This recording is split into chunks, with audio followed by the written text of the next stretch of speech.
افتخار الحق صاحب کی تشریف لائیں اور اظہار خیال فرمائیں کتاب کے حوالے سے. اصل میں کچھ باتیں ہو رہی تھیں یہ چائلڈ ابیوز اور دیگر جو ہماری سماجی برائیاں، مجھے اس میں خطرہ نظر آ رہا ہے کہ 90s تک نا جن کو ہم سیکشول پرورجنس کہتے تھے اب وہ نارمس بن گئے. مغرب میں تو کم از کم وہ نارمس بن گئے ہیں، اس میں کوئی شک نہیں ہے. ہمارا تو بے تحاشا مواد موجود ہے کہ دو چیزیں ہم پڑھا کرتے تھے، سیکشول ڈسفنکشن اینڈ سیکشول پرورجنس، جنسی بہرآروی اور جنسی فعال کی کارکردگی میں کمی یا نقص. اب یہ دونوں چیزیں مطلب جیسے لیسبین گے ایسوسیشن بن چکی ہے، تو یہ ہم 1980s اور 90s میں نہیں سوچا کرتے تھے کہ ایسا ہوگا. تو یہ جو مدارس کی بات ہو رہی ہے اس میں بھی خدشہ ہے بڑا شدید، کہیں اس کو ایک کلچرل نام کے طور پہ قبول نہ کر لیا جائے، کیونکہ جیسا کہ بتایا گیا کہ بڑے نامی گرامی لوگ اس کے سرپرست ہیں، سیاست سے بھی وہی وابستہ ہو جاتے ہیں، مالی طور پہ بھی بہت آسودہ ہوتے ہیں. اس کے بعد ان چند کلمات کے بعد جناب صدر اور ان کی صنفی طور پہ انتہائی متوازن کابینہ کی اجازت ہے. کچھ کلمات ہیں. الف اندھیرے کا انسان اور روشنی کی جستجو یہ عنوان ہے. تو سب سے پہلے تو سی ٹی این انتظامیہ کا شکریہ، بطور خاص توقیر شریفی صاحب تشریف فرمائیں اور داد کے جس نے ادب کی خدمت ترویج کے لیے اپنی توانائیاں وقف کر رکھی. فاطمہ حسین صاحبہ کا شکریہ کہ مجھے اپنی کتاب پر کچھ کلمات لکھنے کی اجازت دی اور انہیں مبارک کے اردو نثری ادب کو جدید افسانوں کی تازگی سے معطر کیا. چونکہ اس مجلس میں بہت زیادہ قداور اہل قلم و نقد تشریف فرما ہے، اس لیے میں اختصار سے کام لیتے ہوئے کچھ عرض کروں گا.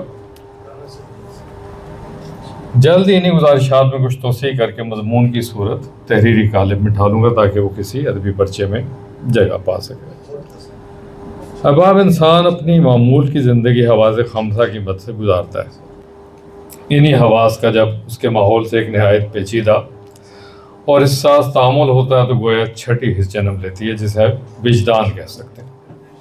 اس منزل تک پہنچ کر اس میں چھپا ہوا سویا ہوا تخلیق کار بیدار ہو جاتا ہے اور شاعری یا نثر کی صورت وہ اپنی شناخت کراتا ہے.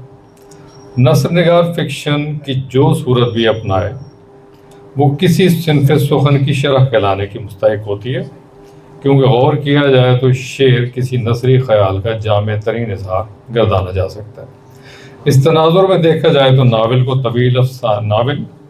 طویل افسانے کو مختصر نظم کی تشریحی صورت قرار دینے کا ٹھوس جواز بنتا ہے. شعری افسانوی مجموعے کا نام رکھنا بھی ایک فن ہے، کیونکہ عنوان بالکل مہین سے دوپٹے کی صورت اپنے مشمولات کی کافی واضح جھلک دکھا جاتا ہے یا ادبی پردے کے طور پر قاری کو تجسس کے طلسم میں گرفتار رکھ سکتا ہے. فاطمہ عثمان کے افسانوں کے مجموعے کا نام بڑی حد تک موخر الذکر عنوانی کیفیت کا حق ادا کرتا دکھائی دیتا ہے. عام طور پر الف کو پڑھنے یا سننے میں کچھ مشہور صوفی شعراء کے کلام یا سراپا نور ہستی کی طرف دھیان جاتا ہے، لیکن افسانوں کے متذکرہ مجموعے کے سرورق پر الف کے ساتھ اندھیرے میں انسان جیسے متضاد الفاظ قاری کا دھیان کسی اور طرف لے جاتے ہیں، اور یہی کسی اور اس کتاب کے افسانے پڑھنے کے بعد رفتہ رفتہ مزید کسی اور طرف بات نکل جاتی ہے. اندھیرا ایک طرف روشنی کی ضد ہے، جبکہ اس کا عربی متبادل ظلم ہے، لیکن ظلم مانوی گہرائی کا حامل ہے. یہ عدل کا متضاد ہے، اور عدل کا مطلب ہے کسی چیز کو اس کے جائز مقام پر رکھنا. اب اندھیرے میں چونکہ کسی شے کے درست مقام کا تعین بہت مشکل ہوتا ہے، اس طرح ظلم کی مانوی توسیع کا مکمل ادراک ہو جاتا ہے. الف اندھیرے میں انسان میں شامل بیشتر افسانوں کا موضوع مقامی اور عالمی سطح پر معاشروں کے اندھیر نگری بننے کا منفی عمل ہے. کم عمر لڑکیوں کی معمر مردوں سے شادی، معصوم بچوں کو درندگی کا نشانہ بنانا، شک اور بے وفائی کی بھینٹ چڑھتے ہوئے مقدس رشتوں میں دراڑیں ڈالنا، اور قریب رہتے ہوئے انسانوں کے درمیان غیر مرئی اور غیر معمولی فاصلے جیسے موضوعات پر مشتمل کہانیاں پڑھ کر یہی احساس ہوتا ہے کہ قدیم تاریخ غاروں سے نکل کر آج کے انسان نے جدید قسم کے اندھیرے ایجاد کر لیے ہیں. یہ اندھیرے انسان کے درون میں زیادہ تاریک ہیں یا اس کے خارجی ماحول میں تاریکی زیادہ سرایت کر چکی ہے؟ اس کے تعین کی ایک عمدہ کاوش فاطمہ عثمان کے افسانوں کی صورت ہمارے سامنے ہے۔ اندھیرے کا ایک ناخوشگوار پہلو یہ بھی ہے کہ بھرے مجمع میں ہوتے ہوئے بھی انسان کو تنہائی کا احساس ڈستا ہے۔ مشینی اور مصروف زندگی کی چکا چوند اتنی زیادہ ہے کہ اس عالمی گاؤں میں مواصلاتی قربت کے باوجود نفسیاتی اور جذباتی سطح پر سماجی فاصلے بڑھتے چلے جا رہے ہیں۔ عمر رسیدہ والدین کو جب ان کے بچے معاشی دباؤ کے سبب چھوڑ جاتے ہیں تو ان کو مختلف نفسیاتی پیچیدگیوں کا سامنا کرنا پڑتا ہے، جن میں سمعی اور بصری سرابی کیفیات، آڈیٹری اور ویژول ہیلوسینیشن جنہیں ہم کہتے ہیں، ایسی پیچیدگیوں کا سامنا کرنا پڑتا ہے جن میں سمعی اور بصری سرابی کیفیات شامل ہو جاتی ہیں۔ معذرت کے دوبارہ پڑھ گیا میں۔ اس موضوع کو بازگشت نامی افسانے میں عمدگی اور مشاقی سے برتا گیا ہے۔ تنہائی کا شکار بوڑھے والدین کی یادداشت کے پردے پر کئی دہائیوں پرانے مناظر کی بازگشت انہیں اپنے پڑوسی کرایہ داروں کی دیواروں سے سنائی دیتی، تو گویا ان کی تنہائی کم کرنے کا سامان پیدا ہو جاتا ہے۔ اسی طرح شام کاذب میں ایک بہت کم عمر بچی کی شادی زبردستی ایک معمر شخص سے کرنے کا شخصانہ افسانے کا موضوع ہے۔ کائنات نامی بچی نہ تو اس رشتے کو سمجھ پاتی ہے نہ قبول کرنا چاہتی ہے، لیکن اس پر بہرحال یہ رشتہ مسلط کر کے اس کی ازلی تنہائی کو مسخ کر کے اس کے لاشعور میں کئی نئی گرہیں باندھ دی جاتی ہیں۔ سماجی و معاشی تفاوت یعنی سوشو اکنامک ڈسپیرٹی جب بہت زیادہ بڑھ جائے تو احساس لکھاری کے قلم میں لگے حساس پرزے یا سینسرز یکدم چونک اٹھتے ہیں۔ قلم از خود کسی میکانکی نظام کے حکم پر اپنا فریضہ انجام دینے لگتا ہے۔ کچھ ایسا ہی معاملہ افسانہ سلوٹ کی صورت ہمارے سامنے آتا ہے۔ یہاں واحد غائب اور واحد متکلم کے امتزاج سے ایک رپورٹ تعینما واقعات نامہ تشکیل کیا گیا، جس میں بالکل عام مشاہدات کو ایک ڈائری میں جمع کر کے مہارت سے افسانوی صورت میں ڈھالا گیا۔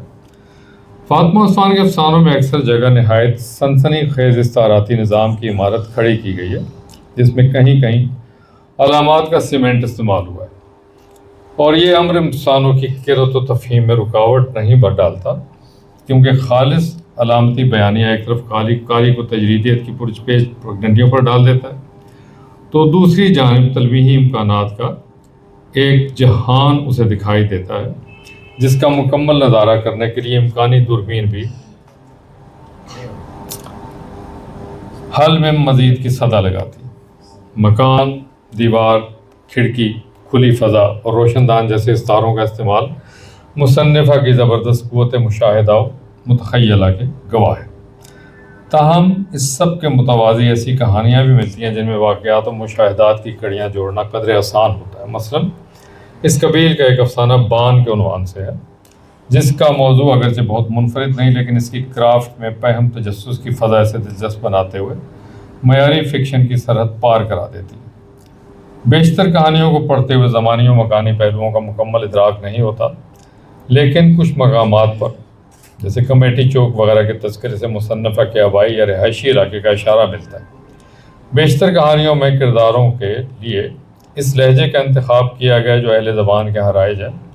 گو مجھے اہل زبان کی اصطلاح سے شدید اختلاف ہے کہ اس نے ہماری تاریخ اور سیاست پر اکثر و بیشتر منفی اثرات مرتب کیے ہیں۔ بھارت نے تنوع میں یکجہتی جبکہ ہم نے تنوع برائے تقسیم و تفرقہ کی پالیسی اپنائی۔ خیر یہ ایک الگ موضوع ہے۔ فاطمہ عثمان کے زیر تذکرہ مجموعہ کی بابت آخر میں یہ کہنا چاہوں گا کہ ان کا تخلیقی شعور اور توانائی اس بات کے ضامن ہے کہ مقامی کلاسیکی اور عالمی فکشن کے مطالعے سے اگر یہ مزید استفادہ کریں تو افسانہ نگاری کی شاہراہ پر بہت طویل سفر کریں گی کہ یہ فکری اور تخلیقی ارتقائی سفر کا ناگزیر حصہ ہے۔